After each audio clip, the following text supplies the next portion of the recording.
Slug Who Saved Christmas by HENDRA and Paul LINNET.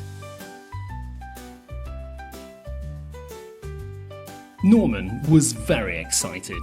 It was Christmas Eve. His stocking was up and he'd even left a snack for Father Christmas's reindeer. Meanwhile, far above, Father Christmas sneezed, "Achoo!" And, without him knowing it, a sack fell from his sleigh. Down on the ground, Norman snuggled in his bed. "I hope I've been a good slug," he said to himself. "And I hope Father Christmas comes."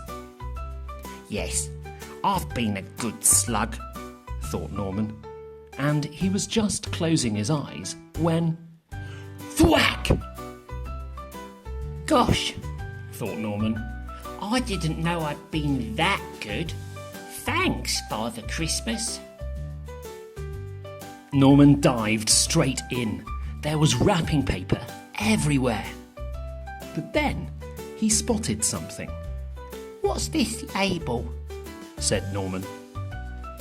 "The scooter is for Jess," he read. "The ukulele is for Billy. And the football is for Susie. Oh no! What have I done? None of these presents are for me. Billy, Jess and Susie will wake up tomorrow and think that Father Christmas has forgotten them. I'd better get all of these presents to Wiggleton as fast as I can." But Wiggleton looked a very long way away. How would Norman get all of the presents there? And that's when he had an idea. "Heave!" He pushed over the sign. "Fantastic! That'll do nicely," thought Norman.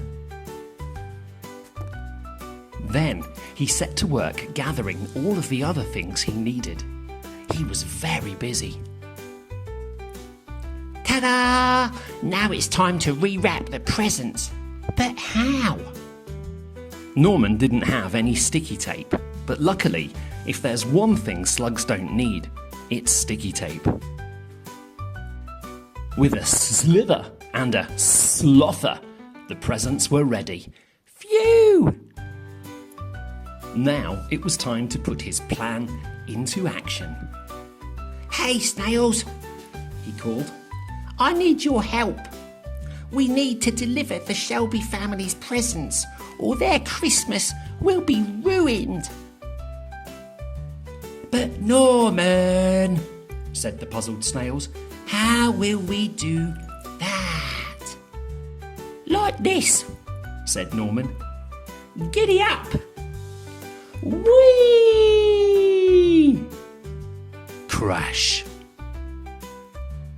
Finally, they arrived at number 11 Slime Avenue.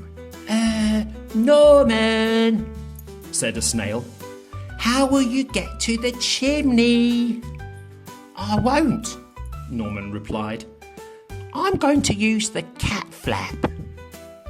He heaved and pushed until the last present was safely through. "Quick, Norman!" cried the snails. "The children are coming!" Norman needed to hide. But where? Ta-da! Norman loved being a bauble, and nobody would ever know that a slug had saved Christmas Day.